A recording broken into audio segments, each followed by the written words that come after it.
Bonjour les amis, bonjour et bienvenue. Une nouvelle vidéo, dans cette nouvelle vidéo intitulée Typologie de bilinguisme. C'est le dernier cours de la série S2 du module sociolinguistique. On va faire connaissance, on va étudier et comprendre et bien sûr comprendre le cours dans sa, je dirais, avec ses composants, avec ses, je dirais, ses éléments, et on arrive à, bien sûr, à le saisir, à le digérer, et surtout de le retenir. Voilà, ça c'est l'essentiel. J'espère que cette série de cours S1, S2 vous a plu et vous trouvez que c'est utile, parce que c'est rare, je pense que je suis le premier, le seul qui- je crois, qui présente un cours, il y a des cours de troisième année. C'est pas grave. Euh, c'est à vous de m'encourager. Je- J'attends c'est-à-dire de vous abonner, de, de laisser un commentaire et de mettre j'aime. Ça, c'est très important. L'essentiel. On va entrer directement dans le cours. Bon, introduction. Les définitions du bilinguisme se basent sur la compétence du locuteur par rapport à la langue. C'est la compétence qui va déterminer le type du bilinguisme. Qu'est-ce que ça veut dire? On va expliquer cette petite, je dirais, définition, bien introduction. La définition, c'est-à-dire si on parle du bilinguisme, le bilinguisme, on sait bien que le bilinguisme, c'est le fait de parler deux langues, hein, euh, ou bien être bilingue, c'est-à-dire de maîtriser deux ou bien plusieurs langues, d'accord? Mais en fait, le phénomène du bilinguisme, lorsqu'on dit bilinguisme, c'est connu, c'est-à-dire c'est de parler deux langues, hein, deux langues, euh, parce qu'il y a le bilinguisme, il y a le trilinguisme, quadrilinguisme, etc. Et il y a le plurilinguisme, c'est-à-dire quelqu'un qui parle plusieurs langues. Mais en général, le bilinguisme, c'est-à-dire c'est deux langues, d'accord? Bon, qu'est-ce que ça veut dire cette définition? Ici, l'auteur, il nous donne, c'est-à-dire, d'abord cette définition personnelle que j'ai résumée d'après, je dirais, je dirais que lorsque j'ai saisi le cours, j'ai arrivé à comprendre. Alors j'ai décidé de procéder à une introduction. La définition du bilinguisme se base sur la compétence du locuteur, c'est-à-dire locuteur et ses capacités et sa compétence par rapport à la langue. C'est la compétence qui va déterminer le type du bilinguisme. C'est-à-dire, c'est lorsque on entre en conversation, hein, on débat, on va débattre avec, avec une personne, lorsque on arrive à communiquer avec cette personne, c'est là où on peut dire que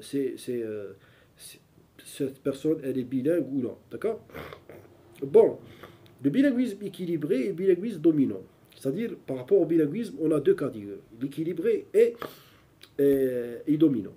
La plupart des définitions du bilinguisme sont basées sur une dimension, à savoir la compétence du sujet dans les langues en cause.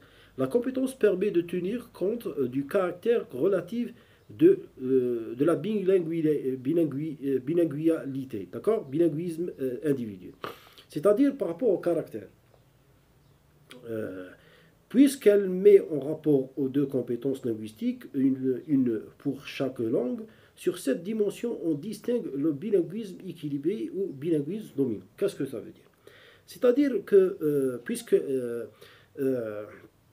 on a un rapport de deux compétences linguistiques, une pour chaque langue, c'est-à-dire chaque, je dirais, langue pour, possède ses compétences, ses propres compétences, alors sur cette dimension, bien cette, je dirais, cette comparaison, on distingue, on peut tirer, on peut comprendre, on peut, je dirais, former je dirais une conclusion ou bien tirer euh, une opinion. Et par rapport à ces deux, je dirais, deux catégories, et dire, voilà, et, euh, c'est-à-dire ces deux-là, on peut, je dirais, savoir et connaître que il s'agit de bilinguisme équilibré ou bien dominant. Un, ou bien A, le bilinguisme équilibré. On dit d'un bilinguisme qu'il est équilibré lorsque un individu a une compétence équivalente dans les deux langues sans qu'elle soit très élevée. Bon, on va expliquer. On dit un bilinguisme qu'il est équilibré. Bon, le bilinguisme, quand est-ce qu'on va le qualifier, bien le catégoriser bilinguisme équilibré, c'est lorsque l'individu, hein, bien la personne, a une compétence. A une compétence, on dit compétence, c'est-à-dire on dit capacité, hein, capacité, compétence, c'est-à-dire ses connaissances sont équivalents dans les deux langues sans qu'elles soient très élevées. C'est-à-dire, bon, on est d'accord, hein, on a un compromis, on est d'accord que lorsqu'il s'agit de bilinguisme, hein, cette situation bilinguisme, il s'agit de deux langues. Ah. Mais par rapport au bilinguisme équilibré, quand est-ce qu'on dit que c'est un bilinguisme équilibré? C'est lorsque les deux langues, hein, exercées ou bien parlées par un locuteur, ils ont le même, je dirais, le même niveau. Hein. Je vais vous donner un exemple. Par exemple, quelqu'un qui maîtrise le français et l'anglais, alors c'est pas normal d'avoir un français, je dirais, un niveau, je dirais, soutenu, et un niveau d'anglais qui est, je dirais, comment dirais-je, basique. C'est un peu, je dirais, c'est paradoxal, n'est-ce pas? Plus ou moins, pour un professeur, il doit maîtriser les deux, avoir les deux, ou bien, même s'ils ne sont pas, je dirais, parallèles, l'essentiel, c'est, comment dirais-je, il maîtrise la langue A, la deuxième, il arrive à transmettre, il arrive à expliquer. Ça, c'est la moindre des choses. Ça, c'est le bilinguisme équilibré. Deux, bon, écoutez, je vais juste ouvrir une petite parenthèse euh, et dire, voilà, il ne faut pas m'en vouloir si j'explique des fois, parce que je me fais, comment dirais-je, je me ferai des fois, c'est-à-dire, je n'arrive pas à c'est-à-dire à contrôler, alors je passe à expliquer comme ça, et des fois je sors du sujet. C'est tout à fait normal on donne des exemples, etc. Bon,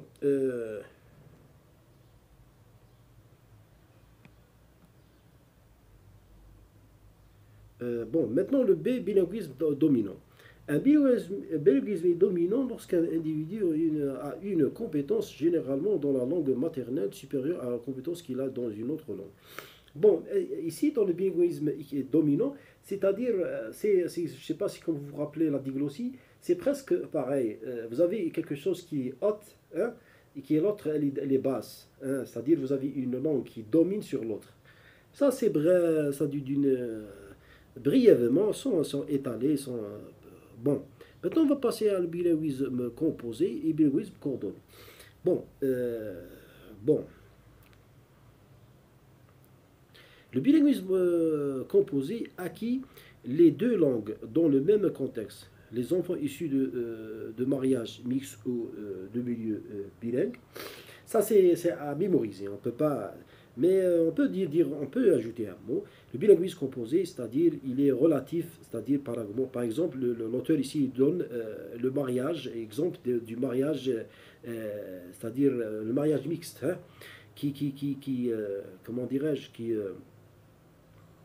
euh, qui donnent ou bien des enfants qui sont, c'est-à-dire ou bien qui va donner par exemple, bien sûr, qui va donner des enfants qui ont, je dirais, deux cultures, hein, une culture mixte. C'est par rapport, c'est-à-dire que les enfants, ils vont naître et ils vont grandir avec deux cultures et à la base sont des bilingues, si on peut dire. Parce que, oui, c'est ça, parce que leurs parents sont ascendants sont des bilingues. Deux, vous avez le bilinguisme coordonné, acquis les deux langues dans des contextes différents, un enfant scolarisé dans une langue maternelle. Bon, je vais pas. L'essentiel, on va juste lire. Et ça, c'est à vous de mémoriser. Je pense que c'est pas grand chose. C'est juste de retenir, euh, c'est-à-dire les éléments qui sont nécessaires par rapport au bilinguisme. Là, bon, ici, bon, maintenant, on va passer à un autre type de bilinguisme. Écoutez, peut-être que vous remarquez que je suis en train de faire, des fois je pause, parce que je suis en direct. Moi, je prépare pas. J'ai cette, je dirais, je sais pas, cette vertu, bien un talent, j'ai la spontanéité. Je décide d'expliquer un cours, voilà, j'ouvre le PDF et je vais procéder. Je prépare rien. Ça c'est ce que vous voyez en gras. Ça c'était lorsque j'étais, c'est-à-dire je, je passe, bien j'ai passé euh, les examens à l'époque. Alors j'ai toujours ces PDF. Vous voyez que et c'est voilà, c'est très utile. Hein, parce que c'est très important. Alors voilà, je pense que la spontanéité et l'improvisation, c'est très important par rapport à un enseignant ou bien quelqu'un qui fait des études euh, de langue. Bon, ici on va passer à un autre type de bilinguisme. Vous avez le bilinguisme, on distingue deux, bilinguisme composé et bilinguisme coordonné. Bon, le bilinguisme composé est celui qui possède deux étiquettes linguistiques pour une seule représentation cognitive. D'accord. Ça c'est l'essentiel. Vous ne devez pas lire ces trois ou bien quatre. Non, vous devez garder l'essentiel. Parce que la question, lorsque vous aurez une question, si cette question sont directes, c'est-à-dire, bon, par exemple, il vous demande, dans l'exercice, l'auteur vous demande de catégoriser ou bien citer les différents types de bilinguisme, ou bien normalement, ces genres de questions, je crois en troisième année, sont pas, ça y est, c'est fini ce genre de questions. Vous recevez en généralement une question qui va englober ou bien qui comprend bien sûr une piège et quelque chose qui est sous-jacente. Hein. Parce que l'enseignant, il cherche c'est-à-dire votre compréhension c'est-à-dire bien sûr au cours. Alors il ne va pas vous donner des choses directes. C'est pas, voilà, c'est pas, comment dirais-je, c'est pas à la demande. Hein. C'est pas, voilà, il va pas vous demander quelque chose parce que ça, c'est pas, je crois, c'est inutile lorsqu'on fait. Pourquoi on étudie? On étudie pour devenir intelligent, n'est-ce pas? Et lorsque vous aurez des questions directes, je pense que pourquoi on fait un examen? Pourquoi c'est un examen? Il doit être difficile, hein, il doit englober, ou bien, pardon, il doit comprendre des pièges et des choses sous-jacentes. Et c'est à vous de chercher et comment dirais-je, et d'activer votre, je dirais, vision, votre raisonnement, votre réflexion par rapport à ce que vous avez eu, vous avez étudié, etc.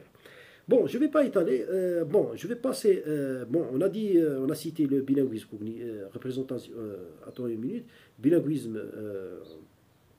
On a dit le bilinguisme composé, bilinguisme coordonné. Vous avez le bilinguisme composé. Hein. On a dit que celui qui procède de étiquettes linguistiques pour une seule représentation cognitive. C'est facile à retenir. Deux, vous avez le bilinguisme composé, un même signifie est susceptible d'être exprimé au CD dans des deux langues, d'accord. Trois, vous avez le bilinguisme coordonné et à des équivalents de traduction correspond à des unités cognitives différentes. Je crois qu'on a cité le bilinguisme coordonné. Hein.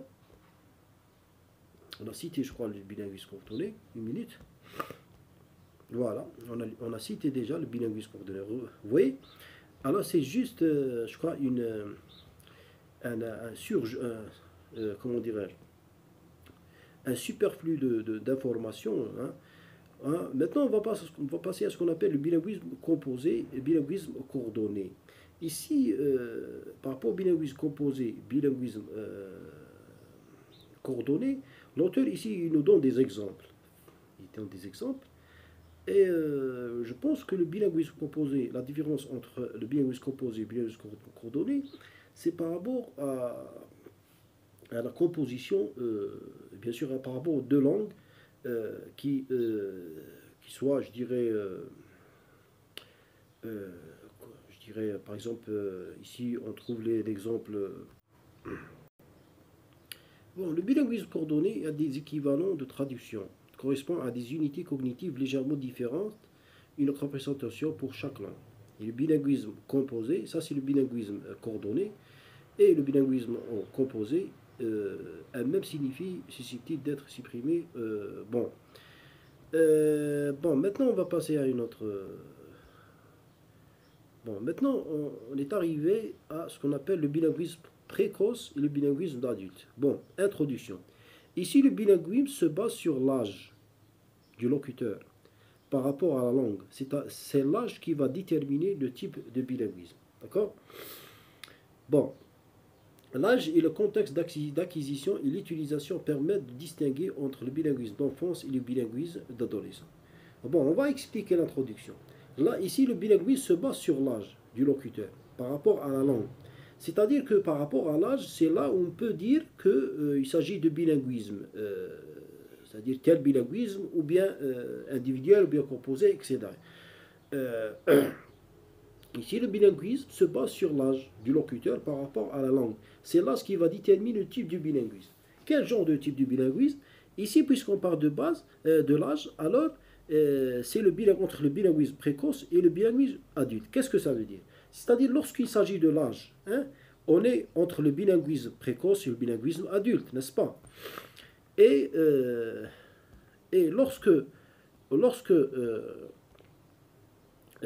bilinguisme se base sur la compétence, hein, parce qu'on a l'âge et la compétence. Lorsqu'il s'agit de compétence du locuteur, par rapport à la langue, c'est la compétence qui va déterminer. C'est-à-dire, on a une rivalité entre la compétence et l'âge. Lorsqu'il s'agit de compétence, hein, ça c'est directement, on va connaître qu'il s'agit de bilinguisme. C'est-à-dire compétence, entre parenthèses, vous avez le bilinguisme équilibré dominant, hein, équilibré dominant, vous avez composé et bilinguisme coordonné, et vous avez le bilinguisme composé comment on dit, coordonné. Voilà, je suis en train de reciter ça. Ça, c'est par rapport à compétence. Mais lorsqu'il s'agit de l'âge, alors on fait référence au précoce, bilinguisme d'adulte. Alors, dans le bilinguisme d'enfance et le bilinguisme précoce, l'expérience bilingue a lieu en même temps que le développement général de l'enfant. D'accord? C'est-à-dire, dans le bilinguisme d'enfance ou le bilinguisme précoce ou au bilinguisme précoce. Pourquoi précoce? Parce que précoce, c'est vulnérable. C'est vulnérable, c'est, je dirais, initial, vulnérable. On dit fragile, c'est par rapport à l'enfance, par rapport à la petite enfance. C'est ça le bilinguisme d'enfance. L'expérience bilingue a lieu en même temps que le développement général de l'enfant. C'est-à-dire que l'enfant, dès son jeune âge, il commence à avoir et comprendre et voilà, acquérir des compétences. Et parmi ces compétences, bon, il va avoir des compétences variées. Parmi ces compétences, vous avez la compétence de... Vous avez... Ici, il ne s'agit pas de compétences. Il ne faut pas, je dirais, comment dirais-je, il ne faut pas se confondre. Ici, on est dans le domaine de l'âge, hein, mais ma compétence, c'est-à-dire, d'accord, je vais changer le mot. Au lieu de dire de compétences, je vais dire les connaissances, hein, les connaissances, le savoir. Dès son petit jeune âge, il va acquérir des informations et un savoir. Et parmi ce savoir, il y a la langue. Il y a la langue. Et lorsqu'on dit la langue, soit une langue, soit deux langues, hein, s'il est issu de deux parents de différentes cultures, alors le bilinguisme, il est déjà présent, hein, il est en cours. Et ce bilinguisme, il va s'adapter avec le temps pour devenir, je dirais, soit un bilinguisme, je dirais, qui va basculer vers le bilinguisme précoce, non, pardon, soit il va devenir, il va être un bilinguisme composé ou bien individuel, ou bien un bilinguisme équilibré dominant. Hein? Mais le fait qui est basé sur l'âge, on est dans la phase du bilinguisme, c'est-à-dire par rapport à l'âge qui va donner, bien qui va générer un bilinguisme précoce ou bien un bilinguisme adulte. Alors, puisqu'on est dans la phase adulte, c'est tout à fait normal. L'enfant possède un bilinguisme précoce. Et le fait qu'il va, je dirais, il va terminer cette période, elle s'écoule, termine, alors il va passer à ce qu'on appelle le bilinguisme adulte. D'accord? Et ici, le bilinguisme précoce se développe en parallèle avec la croissance de l'enfant. C'est tout à fait normal. Bon, qu'est-ce qu'on va ajouter? Le bilinguisme précoce simultané est le cas où l'enfant développe deux langues maternelles dès le début de l'acquisition, on a dit ça. Le bilinguisme précoce consécutif, vous avez aussi le bilinguisme consécutif, et le cas, parce que ça c'est des types de bilinguisme par rapport à l'âge, hein, par rapport à l'âge. Il faut bien noter ça, mes amis. Il ne faut pas oublier ça, ça par rapport à l'âge. Voilà, l'âge. Voilà, voilà, l'âge, oui. C'est par rapport à l'âge. D'accord? Parce que c'est très important. Il ne faut pas sous-estimer ces choses, d'accord? Alors, vous avez le bilinguisme précoce. On a compris qu'est-ce que ça veut dire le bilinguisme précoce. Avec le temps, il va devenir bilinguisme, je dirais, adulte. Et vous avez c'est-à-dire dans ce parcours, par rapport à l'âge, l'enfant, il va passer par ce qu'on appelle le bilinguisme consécutif. Hein. D'abord, le simultané est le cas où l'enfant développe, c'est-à-dire deux langues maternelles dès le début de l'acquisition de langue. Puis, on passe à la bilinguisme précoce consécutif, où le cas où l'enfant va acquérir une seconde langue tôt dans son enfance, après avoir acquis une première langue enfant d'immigrés. On a donné de ça, on a parlé de ça, je ne sais pas si vous vous rappelez. Et le bilinguisme d'adolescence est celui relatif à l'apprentissage ou l'acquisition d'une langue de 10 à 16 ans. Et puis il devient adulte. Ça, c'est le bilinguisme adulte. C'est-à-dire que dans la phase de l'enfant, il y a toute cette amas, je dirais, de différents de bilinguisme. D'abord, il est un bilinguisme, bon, c'est un bilinguisme, je dirais, bilinguisme précoce, d'accord? Et puis, euh, il va s'adapter et puis pour devenir un bilinguisme simultané, hein, simultané, vous voyez le mot simultané, puis il devient consécutif, hein, et puis adolescence, dans la phase d'adolescence, hein, dans cette termine la phase d'adolescence, il arrive à la phase d'adulte, et c'est fini, ça c'est le bilinguisme d'adulte. Maintenant on va passer à ce qu'on appelle le bilinguisme additif et le bilinguisme soustractif. Bon, le bilinguisme additif, c'est lorsque les deux langues chez l'enfant sont valorisées par rapport à son développement cognitif. Ça, c'est l'essentiel. Parce que ce que vous remarquez, ce que vous voyez devant vous, bien sûr, c'est des définitions, mais ce sont des définitions techniques, hein, qui vont vous gêner durant votre, je dirais, votre compréhension, hein, parce qu'il y a des termes, bien sûr, employé qui correspond à un autre registre, même. Il y a des termes qui correspondent à un registre oratoire, hein, parce que c'est pas, les enseignants et tout, les ont c'est-à-dire dans le domaine de l'enseignement, ils ne mentionnent pas le mot oratoire. Parce que le registre oratoire, ce n'est pas le registre soutenu, c'est une grande différence. Oratoire, c'est des mots qui relèvent, par exemple, qui ne sont pas usés, hein, mais je dirais, vous trouvez ces mots dans les, je dirais, définitions techniques, définitions, je dirais, approfondies, détaillées, avec méticuleusement et minutieusement, par rapport à, c'est-à-dire, pour donner une définition, c'est-à-dire technique, et ça, je pense qu'il gêne l'étudiant dans sa quête, dans son c'est-à-dire dans sa quête d'apprentissage. Il va se gêner avec ces mots qui sont, je dirais, qui sont loin, il n'est pas encore prêt à préparation pour... c'est comme vous faites, je ne sais pas moi, un raccourci de première année vers directement première doctorat. Oui, ça c'est pas normal. Normalement, on doit choisir des termes par rapport à mais c'est pas grave, il faut être intelligent. Et lorsque vous faites, c'est-à-dire vous rencontrez ces mots, Moi, je vous demande d'être intelligent et de remplacer ces mots par d'autres mots, hein, par d'autres mots. Au lieu de dire, par exemple, lorsque vous parlez, vous dites, par exemple, attraper, ou bien vous dites choper, essayez c'est-à-dire de changer le mot par attraper, par recevoir, accueillir, etc. Hein. Analyser, constatation, résumé, etc.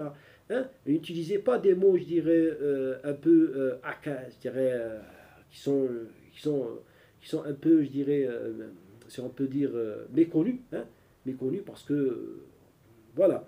Je pense que c'est très très compréhensif et vous arrivez à comprendre le cours. Moi, je vais répéter juste ça. Le bilinguisme additif, c'est lorsque les deux langues chez l'enfant sont valorisées par rapport à son développement cognitif. Valoriser, qu'est-ce que ça veut dire?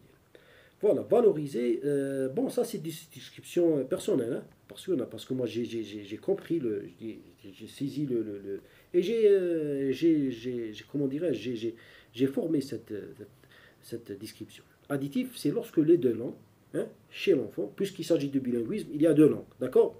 On possède deux langues. Mais par rapport à l'enfant, chez l'enfant, sont valorisés. Valoriser, c'est-à-dire, bon, valoriser, ça vient du mot valeur, hein, valeur. Valoriser, qu'est-ce que ça veut dire? C'est-à-dire qu'il n'y a pas une différence par rapport au savoir, par rapport à, c'est-à-dire par rapport à cette, si on peut dire, par rapport au questionnement, par rapport à l'analyse voilà, même l'enfant, il demande, il pose des questions, hein, mais on ne peut pas dire l'enfant analyse, ça c'est pas logique, mais on peut dire une curiosité, mais l'enfant, écoutez, ici il y a une question très importante. Lorsqu'on dit l'enfant, le bilinguisme additif, c'est lorsque les deux langues chez l'enfant sont valorisées, parce qu'il y a valorisé et dévalorisé. Valorisé par rapport à son développement cognitif. Qu'est-ce que ça veut dire? On sait bien que l'enfant, il est toujours suivi, hein, il est piloté par un adulte. C'est l'adulte, c'est le père qui va choisir à son enfant, je dirais, tel programme, tel, je dirais, tel, je dirais, tel, comment dirais-je, tel sujet à lire, etc. Il va pas, parce que l'enfant, comment dirais-je, il suit l'instinct. L'instinct, il est dans une situation instinctive. Hein. Il n'est pas encore en préparation de faire, c'est-à-dire la comparaison, ou bien de faire la différence. Il n'est pas encore prêt. Alors, il doit être suivi. Parce que pour ça, on dit l'enfant valorisé et le mot cognitif. Cognitif, c'est un mot vraiment gigantesque. Hein. C'est un mot en relation avec des études, je dirais, Mais si on parle puisqu'il s'agit du bilinguisme, alors on doit inclure le mot cognitif parce que c'est très important. Parce que c'est pourquoi c'est une opération cognitive, c'est se base sur le niveau de cerveau de l'enfant. Le cerveau de l'enfant, il est encore, je dirais, en construction, en conception. Alors c'est pour ça on doit le guider, hein, et bien sûr valoriser les deux langues. Hein, valoriser, c'est-à-dire de lui orienter, parce que l'enfant, si vous l'orientez vers le japonais, parce qu'il puise du père, ou bien de la maman, ou bien de l'environnement où il vit. Bon, merci de votre attention, mes amis. Je pense qu'on est arrivé à la fin. C'est bon. Bon, il nous reste, je crois, une page. Ouais, c'est la dernière page, oui. C'est la dernière page. Bon. Bon, ouais. Bon, ça, s'il dit, oui. Mais ça, c'est la deuxième séquence par rapport. Ici, c'est juste pour ne pas se perdre. On est au bilinguisme par rapport à l'âge. D'accord? Hein, l'âge. Je vais toujours vous. L'âge. Oui, l'âge. Hein? L'âge. Alors, on a parlé du bilinguisme précoce et tous ces bilinguismes. On a dit le bilinguisme simultané, consécutif jusqu'à l'adulte. Et puis, on est arrivé à additif et soustratif. Ça, c'est par rapport à l'âge. Ah, et autre bilinguisme dans le même secteur de l'âge, c'est le bilinguisme biculturalisme. Hein? Les bilinguismes peuvent être distingués sur le plan de leur appartenance et de leur identité culturelle.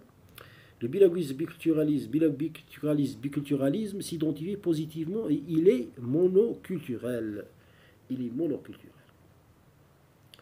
Et vous avez le bilinguisme qui est, je dirais,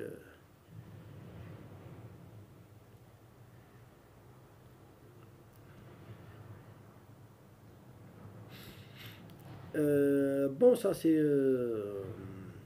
Vous pouvez ajouter que ça, d'accord? Et bon, on a terminé, c'est bien. Bravo, bravo, et merci de votre attention. Je vais juste vous rappeler, hein, ici c'est le bilinguisme par rapport aux compétences, d'accord? Un, compétences, compétences, et vous avez l'âge. Vous avez l'âge, d'accord? Il ne faut pas oublier. Compétences et l'âge. C'est-à-dire chaque type de bilinguisme, ou bien on ne dit pas parce que c'est-à-dire, on peut dire chaque catégorie de bilinguisme, elle comprend deux ou bien plusieurs types de bilinguisme. Hein. Par rapport aux compétences, on a l'individuel, composé, etc.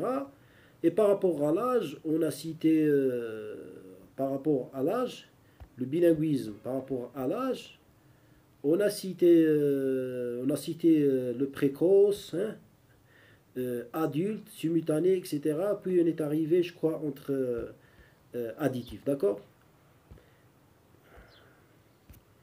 Bon, merci de votre attention, mes amis. Espérons de vous voir, d'entendre vos commentaires, bien, de lire votre commentaire.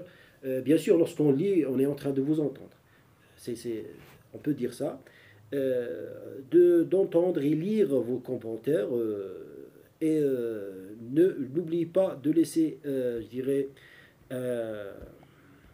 je sais pas moi, de partager, très important, parce que vous savez bien qu'il y a des camarades, bon, ils n'ont rien à voir avec la langue française, ils étaient orientés en don de leur volonté, et c'est-à-dire une sorte d'exigence, mais moi je dis toujours que normalement, quelqu'un qui va obtenir le bac, un bac, hein, puis il va passer à une fiche de vœux, vous allez mettre l'anglais, par exemple, français, hein, c'est pas moi, droit, etc. Vous avez mis la deuxième, c'est français. C'est tout à fait normal que le système il va vous orienter vers le français. Alors ne me dites pas à la fin, hein, moi je n'ai rien à voir. Ça c'est pas ça, parce que c'est vous que vous avez mis ce choix. Vous avez mis français. C'est tout à fait normal. Hein?